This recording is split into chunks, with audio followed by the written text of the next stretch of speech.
એકદમ પરફેક્ટ માપ સાથે ચણા મેથીનું અથાણું. જો તમે આ ચણા મેથીનું અથાણું તો જો તમે પણ આ રીતે ચણા મેથીનું અથાણું બનાવી લીધું તો તમે આ અથાણાના તો ફેન જ થઈ જશો. એટલું ટેસ્ટી બનીને રેડી થાય છે આ ચણા મેથીનું અથાણું. તમે આ રીતનું એકવાર અથાણું ટ્રાય કરશો ને તો ઘરમાં તમને આ અથાણું ખૂટશે, બધાને એટલું ભાવશે.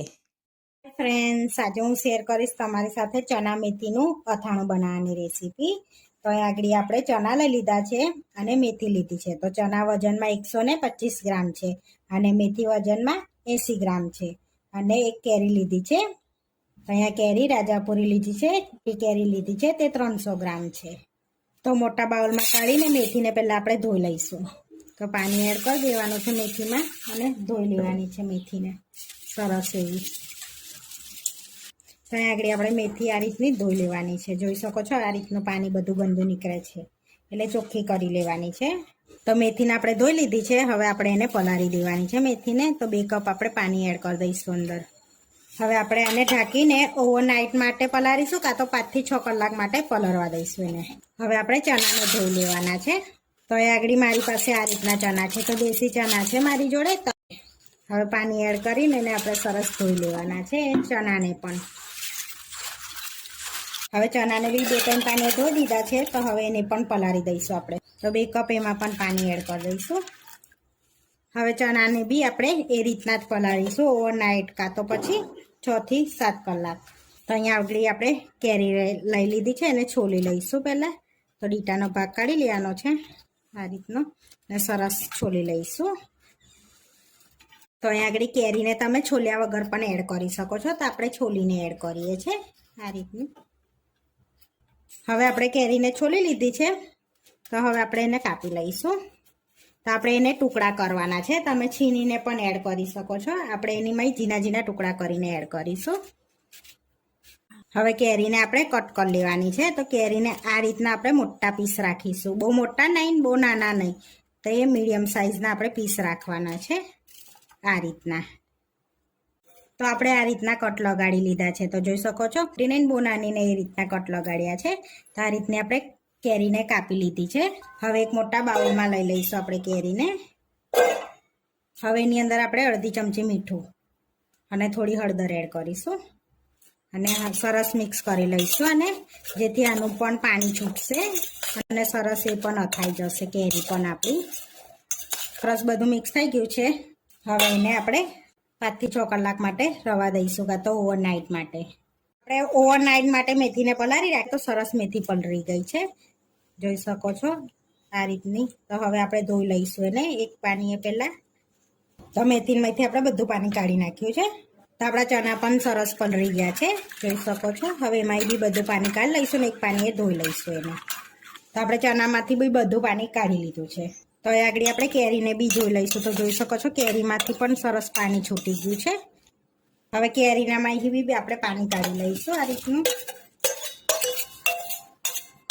કેરીને નિતારી લઈશું આપણે. પાણી તો કાઢી લીધું છે, હવે નિતારવા મૂકીશું. હવે જે ચણા મેથી છે ને એને આપણે કેરીને વાળા પાણીમાં પલાળી દઈશું 3 થી 4 કલાક માટે.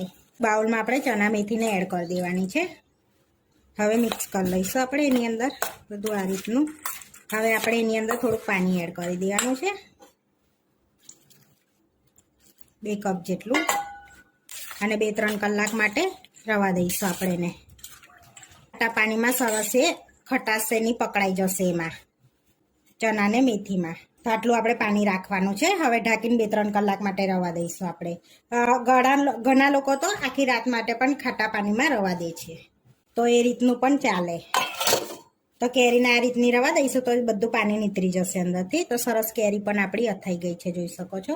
આપણે ચણા મેથીને બી પલાળે 5-6 કલાક થઈ ગયા છે.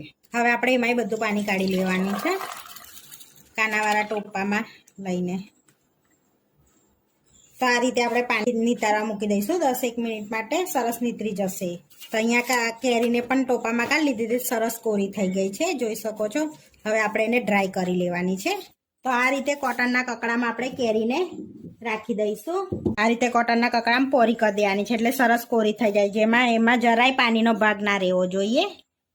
હવે ચણા મીઠીને બી આપણે એ રીતના કકડામાં પોરા કરી લેવાના છે. તો એને પણ કોરા કરી લેવાના છે આપણે. સરસ એવા ડ્રાય થઈ જાય ને તો 5-6 કલાક માટે રાખી દઈશું એટલે સરસ એ ડ્રાય થઈ જશે. આપણા ચણા મેથી સરસ ડ્રાય થઈ ગયા છે તો એક બાઉલમાં લઈ લે. તો એ વાતનું ખાસ ધ્યાન રાખવાનું છે કે આપણા ચણા મેથી એકદમ ડ્રાય થઈ જવા જોઈએ. જો જરા બી પાણી રહેશે વહેલું અથાણું તમારું બગડી શકે છે. પાણી રહેશે તો આ રીતે ડ્રાય થઈ જવા દેવાના. જરાય પાણીનો ભાગ કેરીમાં પણ ના રહે અને ચણા મેથીમાં પણ ના રહે. તો હવે આપણે આની અંદર મસાલો કરી દઈશું. આગળ આપણે 2 કપ સિંગ તેલ લીધું છે એને આપણે ગરમ કરી લેવાનું છે. તો આગળ આપણે થોડુંક ગરમ કરી લઈશું સિંગ તેલને. તમે સરસોનું તેલ પણ લઈ શકો છો. આપણે સિંગ તેલ લઈએ છીએ. તો આગળ આપણે તેલ સરસ ગરમ થઈ ગયું છે. તો હવે એકદમ ઠંડુ કરી લેવાનું છે તેલને. પછી ચણા મેથીમાં એડ કરીશું આપણે. તો હવે આપણે ઠંડુ થવા દઈશું તેલને. તો આપણું સિંગ તેલ ઠંડુ થાય છે ત્યાં સુધીને આપણે લસણ પણ એડ કરવાનું છે. તો અહીંયા 1 વાટકી લસણ લઈ લીધું છે મેં. એને આપણે ખાયણીમાં વાટી લઈશું. તો કચરું આપણે વાટવાનું છે. તો તમે ના ખાતા હોય તો લસણ સ્કીપ કરી લેજો. તો જોઈ શકો છો આ રીતે આપણે બધું લસણને વાટી લેવાનું છે. તો એક બાઉલમાં કાઢી લઈશું આપણે લસણને. તો હવે આપણે લસણને થોડુંક સાતળી લઈશું. એ સાતળીને પણ એડ કરી શકાય છે અને તમારે એમ જ આથીને પણ એડ કરી શકાય. તો ઝીણું સમારીને પણ એડ કરી શકાય છે. તો આગળ આપણે એ જે તપેલીમાં આપણે 2 કપ સિંગ તેલ ગરમ કર્યું હતું એ સિંગ તેલ આપણે એક પેનમાં લઈ લેવાનું છે. તો હવે સહેજ ગરમ થવા દેવાનું છે પછી એડ કરવાનું. તો બહુ ગરમ થઈ ગયા પછી એડ કરશો ને તો એકદમ કડક લસણ થઈ જશે. તો થોડુંક ગરમ થઈ જાય એટલે આ એડ કરી દેવાનું છે લસણને અને સરસ સાતળી લેવાનું છે. તો આને સાતળવાનું એકદમ બહુ આમ કડક થઈ જાય ને એવું નથી સાતળવાનું. ખાલી 2 મિનિટ સુધી સાતળી લેવાનું છે જેથી એનો કલર પણ ચેન્જ નથી થવા દેવાનો. તો આપણે આ રીતનું લસણને સાતળી લીધું છે. હવે એને પણ ઠંડુ થવા દઈશું લસણને પણ. હવે આપણે આ ચણા મેથીમાં મસાલો કરવાનો છે. તેલ અને લસણ સરસ ઠંડુ થઈ ગયું છે. તો આગળ મેથીનો મસાલો આપણે ઘરે બનાવેલો છે જોઈ શકો છો. આની અંદર આપણે રઈના કુરિયા બિલકુલ એડ નથી કર્યા.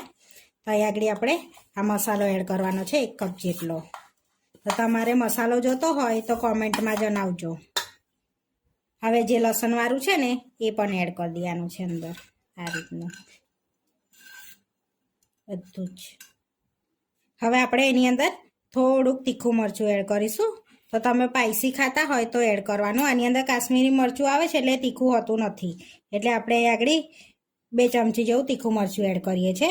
તો આગળ મસાલામાં તો મીઠું એડ કર્યું હતું. હવે ચણા મેથીમાં એડ કરવાનું છે. તો આગળ મેં મીઠાને શેકીને લઈ લીધું છે. તો 2 ટેબલ સ્પૂન જેટલું એડ કરીશું મીઠું આપણે. હવે બધું મિક્સ કરી દઈશું જેથી મીઠામાં ભેજનું પ્રમાણ હોય છે ને એટલા માટે. હવે સરસ બધું આપણે મિક્સ કરી લેવાનું છે ચણા મેથીને અને મસાલાને. સિંગ તેલ ઠંડુ થઈ ગયું છે તેને એડ કરીશું આપણે અને મિક્સ કરી લઈશું સરસ એવું. આ ચણા મેથીના અથાણામાં તમે મસાલો વધુ ઓછું કરી શકો છો. અહીં આગળ તો આપણે તેલને બધું નાખી દઈશું. હવે આપણે આની અંદર બીજું તેલ એડ કરવાનું. એની અંદર આપણે થોડુંક તેલ ગરમ કરીને એડ કરીશું જેથી આપણે આ મસાલો સરસ ચડી જાય. તો આ આખી રાત માટે કાં તો 2 દિવસ માટે આ રીતનો જ આપણે રવા દઈશું એને. એટલે સરસ મસાલો પણ ચડી જશે, મેથી પણ ચડી જશે મસાલામાં. હવે 1 દિવસ માટે આપણે આમાં જ રવા દઈશું ઢાંકીને. ચણા મેથીમાં આપણે જોઈ લઈશું. ઓવરનાઇટ માટે રવા દીધું તો સરસ મસાલો પણ ફૂલી ગયો છે. તો આ અથાણું ખાવા માટે રેડી છે આપણે જોઈ શકો છો. આપણે હવે એની અંદર થોડુંક તેલ નાખીશું. તેલ ઓછું લાગે છે ને એટલા માટે. તો અહીંયા 1/4 કપ જેટલું આપણે તેલ એડ કરીએ છીએ. તમારે વધુ એડ કરવું હોય તો વધુ એડ કરી શકો છો. હવે મિક્સ કરી લઈશું આપણે એને સરસ એવું. તો આગળ મેં 250 ગ્રામ જેટલું તેલ અંદર એડ કર્યું છે. તો 250 એટલું આપણે તેલ અંદર એડ થઈ ગયું છે. તો આ અથાણાને આપણે ભરી લેવાનું છે. તો આ રીતની કાચની બરણી હોય ને એમાં જ ભરવાનું છે. કાચની બરણીમાં ભરવાનું તો તમારું અથાણું ક્યારેય નહીં બગડે પ્લાસ્ટિકની બરણીમાં ભર્યા કરતાં. ક્વોન્ટિટીમાં બનાવતા હોય તો એ રીતનું આપણે બરણી લેવાની છે. તો આગળ મેં આ રીતની બરણી લઈ લીધી છે. હવે એની અંદર આપણે અથાણું ભરી લઈશું. તો એકદમ સાફ બરણી હોવી જોઈએ, કોરી એકદમ. તો આને થોડુંક પ્રેસ આ રીતે કરી દેવાનું છે એટલે એની અંદર જગ્યા ના જાય અને હવા ના ભરાય એની અંદર આ રીતનું. તો જોઈ શકો છો આપણે તેલ કમ્પ્લીટ છે. તો તેલ દેખાય જ છે. આપણે અથાણાને બરણીમાં ભરી દીધું છે. તો જ્યારે પણ તમારે બરણીમાંથી ખાવું હોય અથાણું તો થોડુંક અથાનું આપણે નાની બાટલમાં બહાર ભરી લેવાનું છે, તો ઘડે ઘડે એનું ઢાંકણ ખુલે ના, તો એ બગડે પણ ના. તો આપણે આ ચણા મેથીનું અથાનું રેડી થઈ ગયું છે. તો તમે આખું વરસ આને સ્ટોર કરી શકો છો, ચણા મેથીના અથાનાને. તો તમે રેગ્યુલર ખાતા હોય ને તો આ રીતની નાની બાટલ હોય ને એમાં તમારે ભરી લેવાનું છે અથાણાને. તો હવે આપણે બાઉલમાં સર્વ કરી લેવાનું છે. તો આપણે ચણા મેથીનું અથાણું બનીને રેડી થઈ ગયું છે. આવા વિડીયો જોવા માટે મારી ચેનલને સબસ્ક્રાઈબ કરો, લાઇક કરો અને શેર કરો. અને તમે જરૂરથી ટ્રાય કરો. ફરી મળીશું નવા વિડીયોમાં. કોમેન્ટ કરીને જરૂરથી જણાવજો કે તમને આ મારી રેસીપી કેવી લાગી.